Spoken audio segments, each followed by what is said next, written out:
Good morning, everyone. So today's lecture will start with the unit 3, that is PLD architecture and the application. This is the third unit for your syllabus. It is in the VLSI where we will study all these contents. What are that?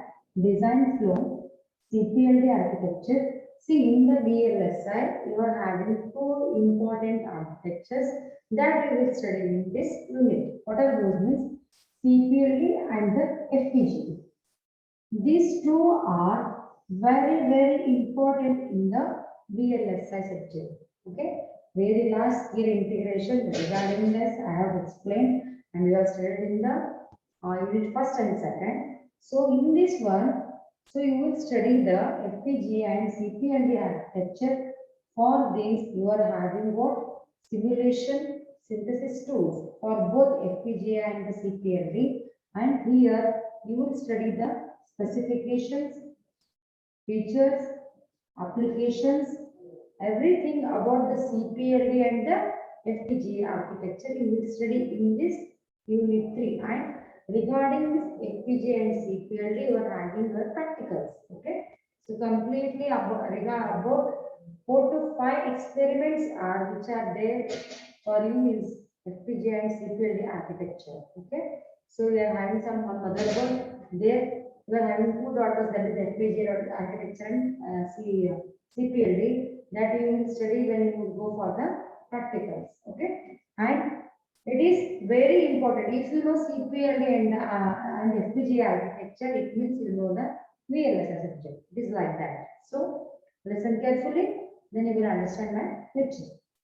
So before starting this one, which one? Design flow. This is the first content of this unit. But before going to this, I will explain you why we are going for this one. Means why we are studying CPLD architecture and why we are studying FPGA. If previously we are having different designs, different digital circuits, but then also we are going for this. Then what is the reason for that? That I will explain you. So before starting with the what we call syllabus topics, I will tell you some introduction regarding prerequisites. See, what is that?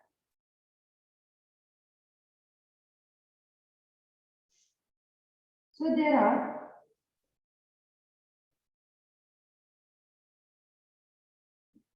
three designs to what you call it as implement the digital circuits.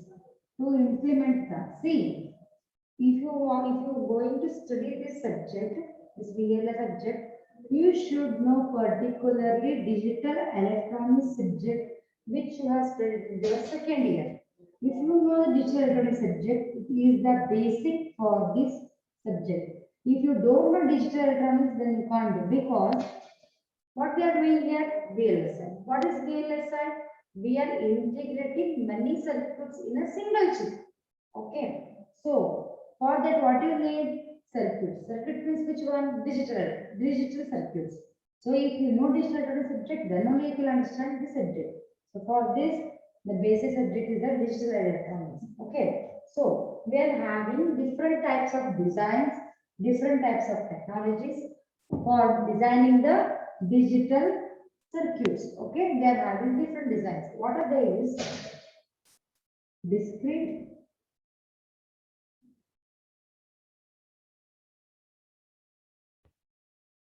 device technology. Next is ASIC. Next is PLD technology. These are the three technologies you are studying for the what designing of the digital circuits. So first one is discrete device technology, then ASIC, then the PLD technology. We are having three these technologies, but rather than this, we are going forward CPLD and the FPGA. So before going this, I will explain in this one what is ASIC, application specific integrated circuits. Okay. Programmable logic design technology. These are the three designs which we use for the digital circuits. But we are having some drawbacks. So only we are going for this one. What are those? Let me study now.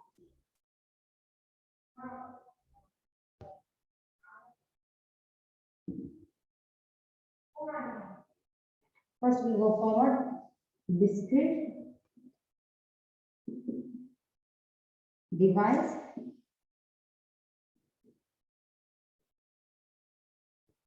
technology. It is design specifications. Next is truth table. If you know the digital term subject, then you know the truth table. Then Boolean expressions.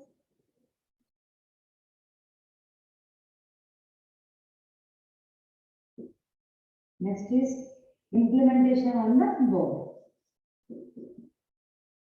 Implementation on board.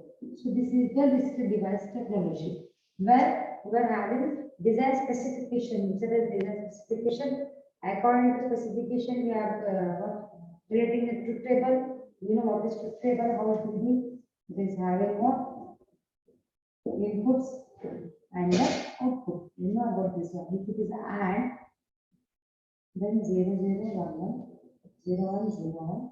So for the AND, it will be 0, 0, 0, 1. This is input 1 and input 2. It is output.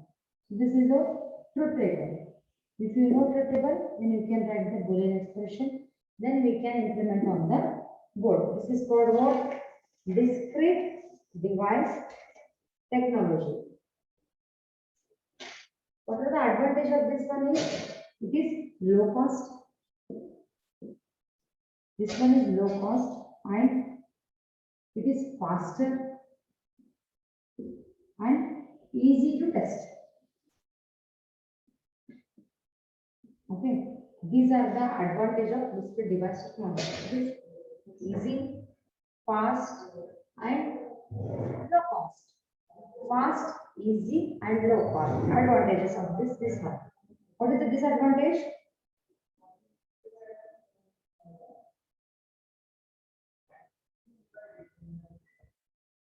What are the disadvantages?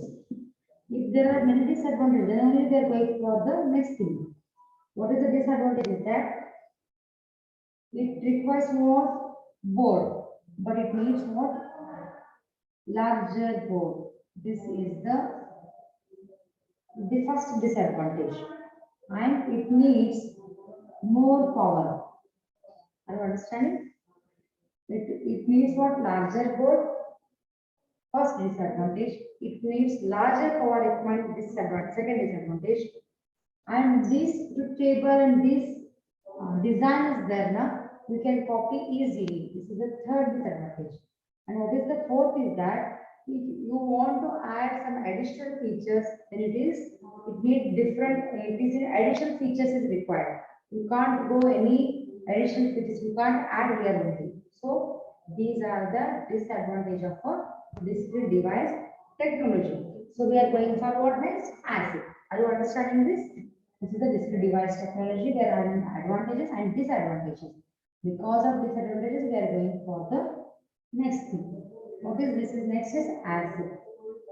That is application specific integrated circuit. I think you have studied this in your diploma. There we are studying.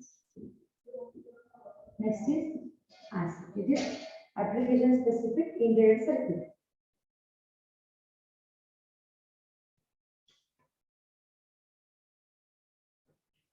It is application specific in circuit. The circuit which is there in the what? The circuit which we have designed, which is specifically made for particular application. It is application specific integrated circuit, and it is low cost. And for ASIC, now you don't have, it is not there for your stop it. It is like a introduction why we are going for FPGA and CPLD. That is that. It is not for your syllabus. Just listen, you will understand. Okay. So it is low cost and it may be of two types, semi-custom or full custom. Which one? Acid. See, for this one, what I am telling you that if you understand, then listen carefully. If you don't understand, keep like that because it is not for your syllabus. Okay, but for your understanding purpose, it is must. So what is this? Is advantages? It is space is less. Means application specific it is smaller in area. Okay, and power requirement is less. Space less, power requirement is less, cost is less, power requirement less, space less, and the cost is also less. And design can't be copied. You can't copy the design. Design can't be copied. These are the advantages of this acid. What are the disadvantages that? See, if you want to test the circuit, then it is costly. Okay, and then when you are integrating the circuits in a large number, then it is high cost. Okay, these are the disadvantages. So only we are going forward. Next thing is PLD. So what we are saying, discrete device technology, ASIC. There we are having some advantage, disadvantage, advantage, disadvantage. So to avoid this disadvantage, we are going forward next PLD architecture. What is PLD? Programmable logic design. PLD. Okay, what is PLD technology? It can be programmed for different applications. Different applications we can program. It is an integrated circuit, PLD. Advantage is that time for design is less. It is easy to design because it is time is less. Cost is less. Boards is space is less. Design security is also less. Switching space is large. Are you getting my point here? The time required for this is less. Cost is less. Space is also less. These all are the advantage of the PLD technology. Then why they are not going for this one? Disadvantage is that here, when you do the production of the applications, production of the IC digital circuit production, then it is high cost. If you prepare for single thing, you can do easily, but when you go for large number, then it is costly and production cost is low. And next is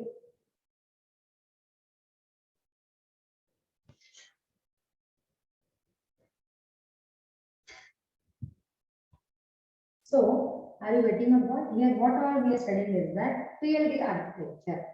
But PLD architecture is having some advantages and disadvantages also. But the thing is that PLD architecture is better than, very good than ASIC and the discrete device technology. These are the three device technologies which we are using for what? Digital circuits. Okay, so we are having some disadvantages here, we are having some disadvantages here. These two disadvantages are overcome by what? PLD means it is lower in cost, higher intensity, and it is time required for design is less, and power requirement is less, board requirement space is also less. These all are the specification advantage over the ASIC and the discrete device technology. These three all are the discrete device, what is called as three designs technologies for the digital circuits. So why we are going for this one and why we did means it is having disadvantages and to improve our technology, to improve our performance, So we are going for what? FPGA and the CPLD. This is there in your syllabus. It is not for your syllabus, just for the introduction purpose. I have taken this. So let's start with the design flow in the next lecture, where we will study the syllabus topics. Did you understand this? These are the three device technologies already we have studied. For what? Digital circuits. But it is having some disadvantages. It is having some during the production we are facing cost problem, power consumption problem, many more difficulties we are facing. So only we are going for the different two technologies which we will study in this next lecture. If you are having doubts, you can ask anytime.